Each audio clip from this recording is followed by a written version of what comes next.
दोस्तों, स्वागत है आपका एक बार फिर से हमारे चैनल अ वॉइस जंक्शन में।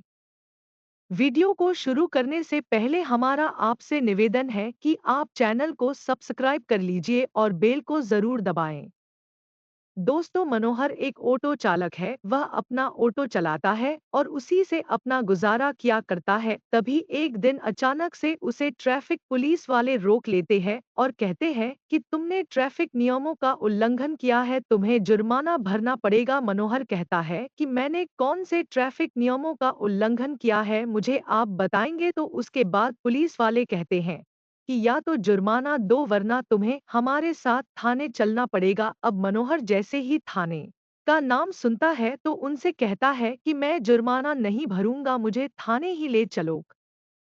योगी थाने के अंदर उसकी पत्नी, जिसका नाम था सोनाली, 2 ही दिन पहले उस थाने के अंदर उसकी पोस्टिंग हुई थी और मनोहर ने अपनी पत्नी को ऑटो चलाकर पढ़ा लिखा कर इस काबिल बनाया था। तो उसे विश्वास था कि उसकी पत्नी उसकी मदद करेगी और पूछेगी कि कौन से ट्रैफिक नियमों का उल्लंघन किया है। इसके बाद मनोहर बेखौफ होकर उस थाने के अंदर चला जाता है। वहां पर जाने के बाद एक कुर्सी पर उसको बैठा दिया जाता है। अब जो थानेदार मैडम थी वह फोन पर किसी से कह रही थी कि इस तरह से जानकारी निकालने की कोशिश मत करो, किसी को जरा सा पद क्या मिल गया, तुम लोग सब जगह पर ऐसे ही यूज करने लगे मेरे नाम को, आइंदा मुझसे ऐसी उम्मीद मत रखना। इस तरह की फटकार वह फोन से किसी को लगा रही थी। उसके बाद थानेदार मैडम वहां पर आती है और कांस्टेबल से पूछती है कि इसको क्यों पकड़ कर लाए हो। उसके के बाद कांस्टेबल बताता है कि इसने ट्रैफिक नियमों का उल्लंघन किया है और यह जुर्माना देने से मना कर रहा है। अब इसके बाद मनोहर आशा भरी निगाहों से अपनी पत्नी की तरफ मुस्कुरा कर देख रहा था, लेकिन तभी उसकी पत्नी कहती है कि अगर यह जुर्माना नहीं दे रहा है तो इसका ऑटो जब्त कर लो, इसको यहाँ से भगा दो। इस बात को मनोहर जैसे ही अपनी पत्नी के मुंह से सुनता है तो एकदम हैरान और परेशान सा हो जाता है, क्योंकि उसकी पत्नी को उसने ऑटो चलाकर पढ़ा लिखा कर इस लायक बनाया था और उसकी पत्नी ने आज उस ऑटो को ही बंद करने के लिए बोल दिया था, जिस ऑटो की वजह से वह थानेदार बनी थी। अब इसके बाद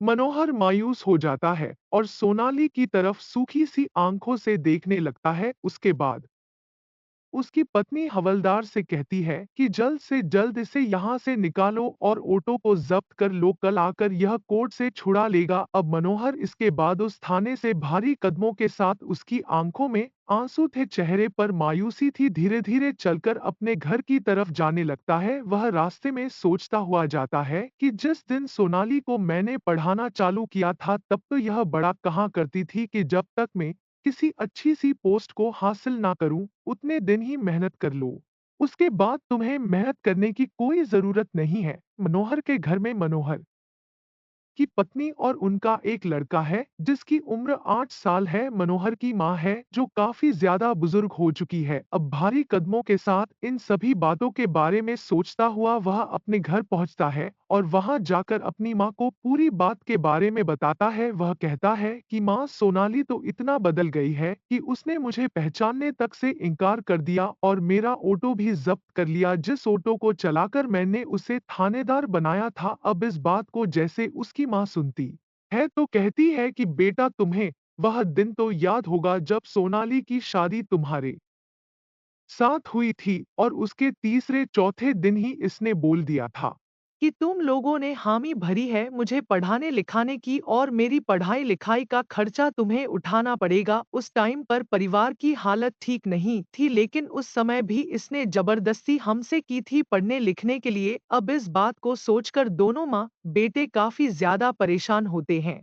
इधर जो मनोहर का बेटा था वह अपनी दादी के साथ ज्यादा खेला करता, क्योंकि उसकी माँ को पढ़ाई लिखाई से फुर्सत ही नहीं थी और इसी वजह से वह दादी का सबसे ज्यादा लाडला था। वहीं पर उनके पास खेला कूदा करता और उन्हीं के साथ ज्यादातर रात को सोया करता। जो सोनाली थी वह सरकारी क्वार्टर में वहीं पर रहा करती थी जहां पर उसका ऑफिस था, क्योंकि ऑफिस से घर की दूरी काफी ज्यादा थी और उसे वहां पर क्वार्टर मिल हुआ था, तो वह उसी क्वार्टर के अंदर रहा करती थी। अब दूसरा दिन होता है। दूसरे दिन सोनाली वेट कर रही थी कि वह आएगा और आकर कोर्ट से ऑटो को छुड़ाने के लिए कागज बनवा के लाएगा। उसके बाद सोनाली इंतजार करती रहती है, लेकिन जो मनोहर है वह वहां पर नहीं आता है अपने ऑटो को छुड़वाने के लिए। इस बात को देखकर सोनाली को बड़ा ही गुस्सा आता है और वह गुस्से से भरी हुई सीधा अपने घर जाती है। मनोहर के पास वहां जाकर देखती है जो उसकी सास है उसके बालों में तेल लगा रही है और मनोहर वहीं पर नीचे बैठा हुआ है और मनोहर का बेटा वहां पर खेल रहा है। अब इस बात को देखकर वह खामखा ही अपने पति और अपनी सास पर भड़क जाती है। कहती है कि तुम लोगों को बच्चे संभालने भी नहीं आते, इस तरह से बच्चे संभाले जाते हैं।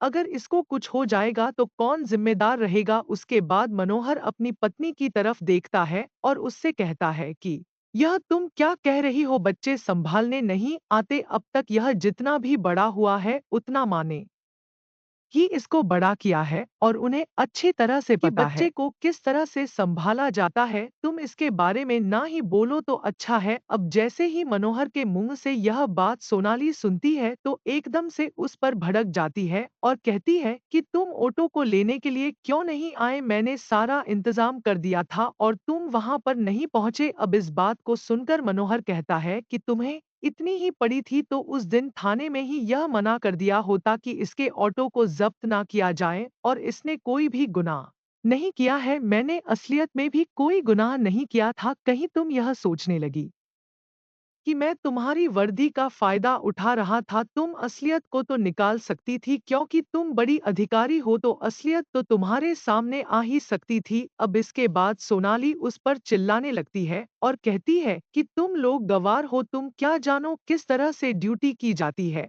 और मेरे बच्चे को भी तुम अच्छी तरह से नहीं संभाल सकते। ऐसा कहकर वह अपने बच्चे का हाथ पकड़ती है और उसे लेकर उसके कमरे में चली जाती है। वहां से उसके बच्चे के सारे सामान को पैक करती है और जाते हुए कहती है कि मुझे अब तुम जैसे गंवार के साथ नहीं रहना और मैं कहाँ तक अपनी बुद्धि को खराब करूंगी। तुम जैसे जबान लड़ाकू लोग तो इसी तरह से जबान लड़ाने के लिए यहाँ पर बैठे हो। मनोहर कहता है कि ठीक है, अगर तुम्हें यह अच्छा लगता है तो वैसा ही करो। लेकिन उसका जो बेटा था वह बार बार अपनी दादी की तरफ उंगली कर रहा था और कह रहा था कि दादी मुझे मम्मी के साथ नहीं जाना, मुझे पापा और तुम्हारे साथ ही रहना है। क्योंकि जो सोनाली थी उसने कभी भी अपने बच्चे को प्यार से नहीं रखा था, वह तो केवल पढ़ाई की ओर ध्यान दिया करती थी। अब इसके बाद सोनाली उसका हाथ पकड़कर और उसकी तरफ गुस्से से देखते हुए उसको अपने साथ उसी क्वार्टर पर ले जाती है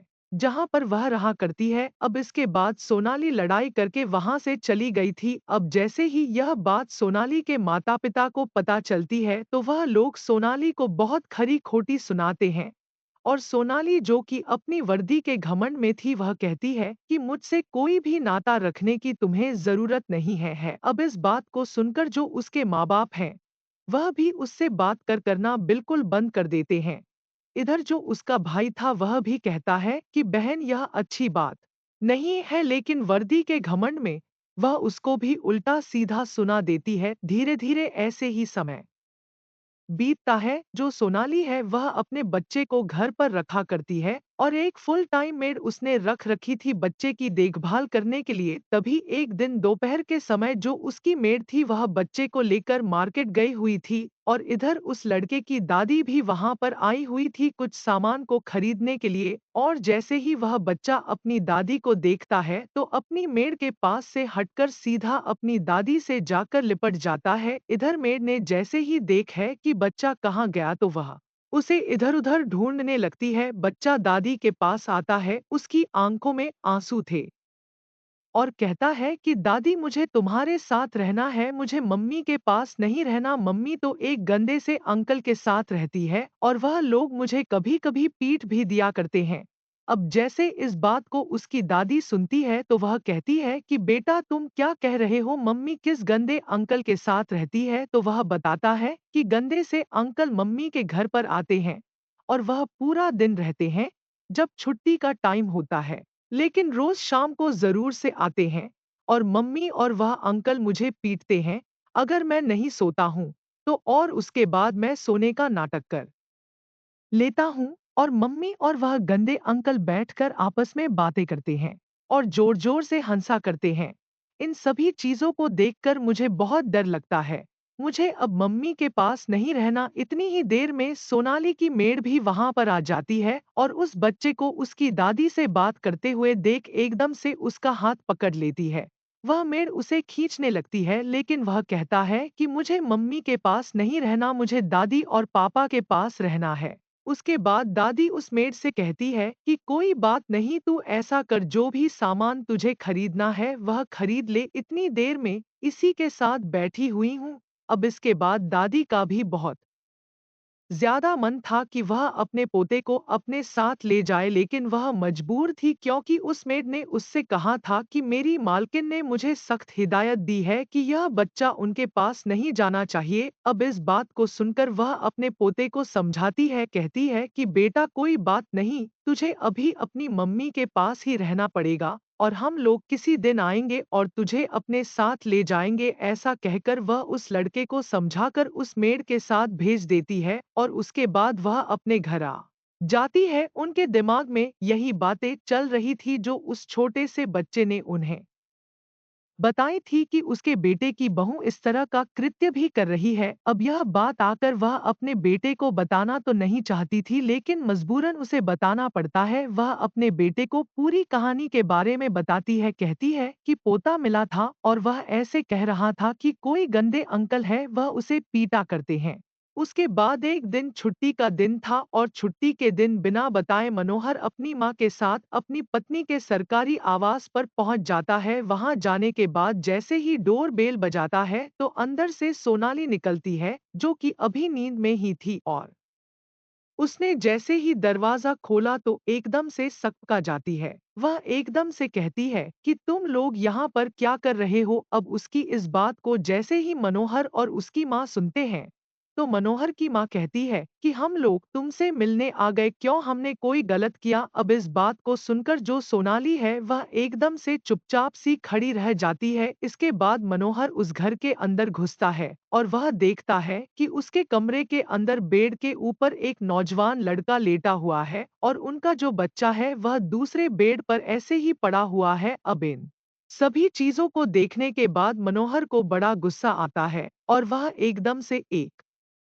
जोरदार चांटा अपनी पत्नी को मार देता है और जैसे ही सोनाली को चांटा लगता है तो वह व्यक्ति खड़ा होता है और कहता है कि कौन है यह बदतमीज जो यहाँ पर आकर तुम्हें चांटा मार रहा है। उसके बाद सोनाली एकदम से उस व्यक्ति से कहती है कि यही तो है मेरा निकम्मा गवार पति। अब इस बात को जैसे मनोहर सुनता है उसे और भी ज्यादा गुस्सा आता है। गुस्से के मारे उसका शरीर कंपन करने लगता है, लेकिन उसकी माँ ने उसे समझा रखा था कि बेटा इस तरह से नहीं किया करते। यह पहला चांटा तो उसने ऐसे ही मार दिया था क्योंकि वो भावनाओं में बह गया था। अब इसके बाद वह जाता है और अपने बेटे को अपनी गोद में उठाता है और कहता है कि अच्छा तो इसीलिए तुम यहाँ पर रहा करती थी। दरअसल दोस्तों जो वो व्यक्ति था जिस अंकल के बारे में उनका लड़का बात कर रहा था वह और कोई नहीं सोनाली का सीनियर था जो ट्रेनिंग के दिनों से ही सोनाली के साथ अवैध प्रेम प्रसंग में था। अब इसके बाद जब सारा भेद खुल ही गया था तो सोनाली भी कहती है कि चलो ठीक है, यह तो अच्छा हुआ जो तुम लोगों ने आकर अपने आप ही देख लिया। वह कहती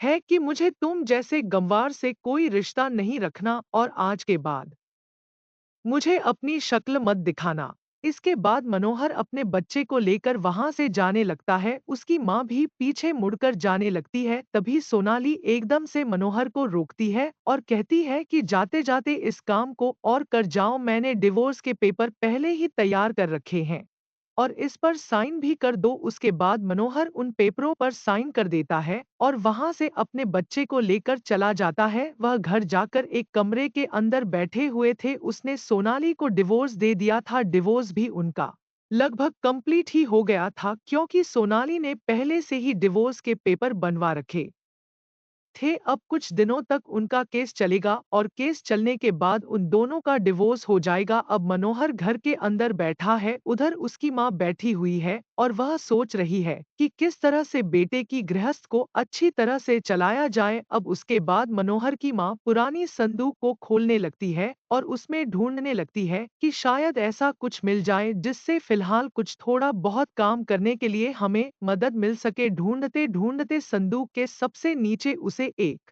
पेपर मिलता है, एक जमीन का। उसके बाद में उस पेपर को मनोहर को दिखाते हुए कहती है कि बेटा देखो यह क्या चीज है। उसके बाद में उसका बेटा उस पेपर को पढ़ता है और उस जगह के बारे में जब पता चलता है तो वह जमीन कई करोड़ की थी। अब जैसे ही वह जमीन के बारे में उन्हें पता चलता है तो वह लोग उस जमीन को बेचते हैं और उससे करोड़ों रुपए उनको मिल जाते हैं। अब करोड़ों रुपए उनके पास आ गए थे तो वो अच्छा सा घर बनाते हैं।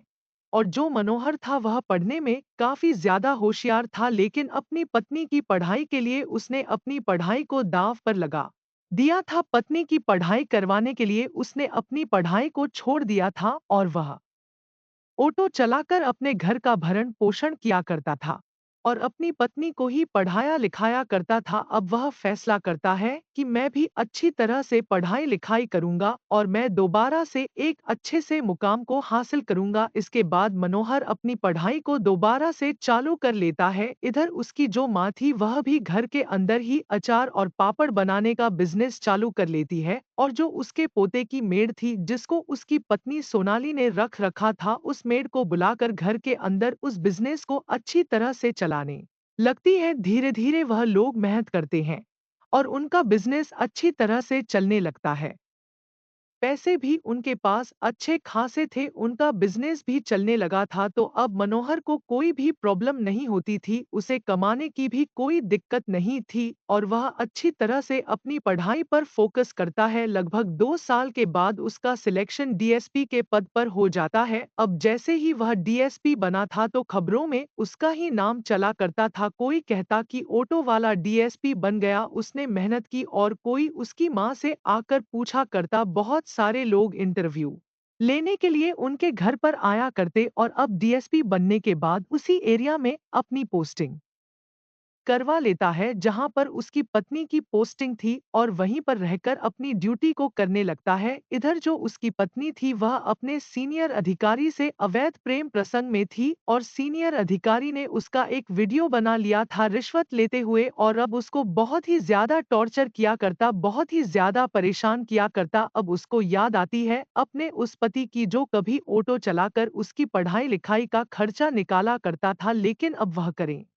भी तो क्या करें, क्योंकि उसने अपने पति को पहले ही तलाक दे दिया था। धीरे धीरे समय बीतता है और समय बीतने के साथ साथ जो सोनाली थी उसकी हालत बहुत ही ज्यादा खराब हो जाती है। जिस व्यक्ति के चुंगल में फंसी हुई थी उसने शादी पहले ही कर रखी थी और उसके 2 बच्चे थे और यह बात जैसे सोनाली को पता चलती है तो वह कुछ कह पाती इससे पहले वह उसे धमकी दे देता है कि मैंने तुम्हारा वीडियो बना रखा है, अगर तुमने मुझसे कुछ कहा तो तुम्हारी पोस्ट भी जाएगी और साथ ही साथ दुनिया में मुंह दिखाने लायक नहीं रहोगी। अब इस डर के कारण सोनाली उससे कुछ नहीं कहती है, वह खाना पीना छोड़ देती है, अच्छे कपड़े पहनना छोड़ देती है और उस व्यक्ति ने उसे फोन रखने से भी मना किया था। अब उनके थाने में, जिस थाने में सोनाली नियुक्त थी, उस थाने में डीएसपी साहब के स्वागत के लिए पार्टी रखी जानी थी और उसमें सोनाली से भी कहा जाता है, उसकी राय मांगी जाती है तो सोनाली हामी भर देती है, कहती है कि ठीक है। उसके बाद दूसरे दिन पार्टी का आयोजन किया जाता है और पार्टी में एक स्टेज बनाया गया था। उस स्टेज पर 2 शब्द कहने के लिए सोनाली को बुलाया जाता है, लेकिन सोनाली मायूसी जैसी उस स्टेज के ऊपर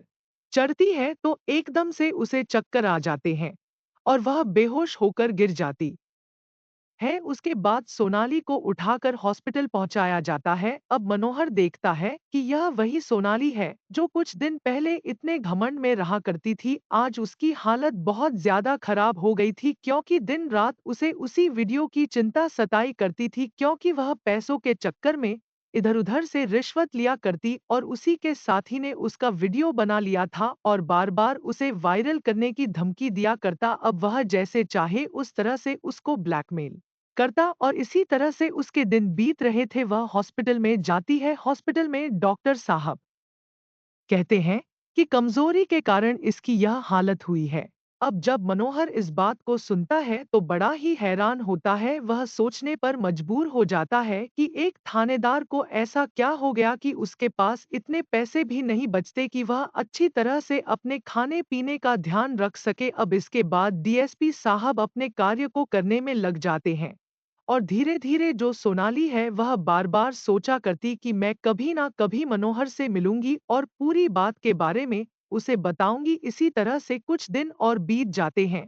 एक दिन सोनाली मार्केट जा रही थी, तभी उसे उसकी सांस मिलती है और वह एकदम से उसके सामने आकर खड़ी हो जाती है और कहती है कि माँ जी आप कैसी हो। तभी एकदम उसकी सांस कहती है कि कौन हो बेटी, तुम इस तरह से मुझे माँ जी क्यों कह रही हो। तो उसके बाद वह कहती है कि माँ जी मैं सोनाली हूँ, आपने मुझे पहचाना नहीं। क्योंकि सोनाली की शक्ल बिल्कुल बदल चुकी थी कम खाने की वजह से और उसकी बुरी हालत की वजह से। तो उसकी सास कहती है कि मैंने तुझे नहीं पहचाना और पहचान कर भी तुझे क्या फायदा जो तूने मेरे बेटे को इस तरह से ठुकरा दिया। क्योंकि अब उसकी सास का बिजनेस भी अच्छी तरह से चल रहा था। वह मार्केट में अपने बिजनेस से रिलेटेड सामान लेने के लिए ही आई थी। वह उसको नहीं पहचानती है। अब सोनाली उसके पैरों में पड़ जाती है, कहती है कि माँ जी मुझसे बहुत बड़ी गलती हो गई, मनोहर से कह दीजिए मुझे दोबारा से अपना लेंगे, मुझे माफ कर दीजिए। उसके बाद उसकी सास कहती है कि बेटी तूने जो किया है उसका फल तो तुझे भुगतना पड़ेगा। ऐसा कहकर वह उसे दूर हटाते हुए वहां से अपने काम को करने के लिए चली जाती है। धीरे धीरे कुछ दिन और बीतते हैं।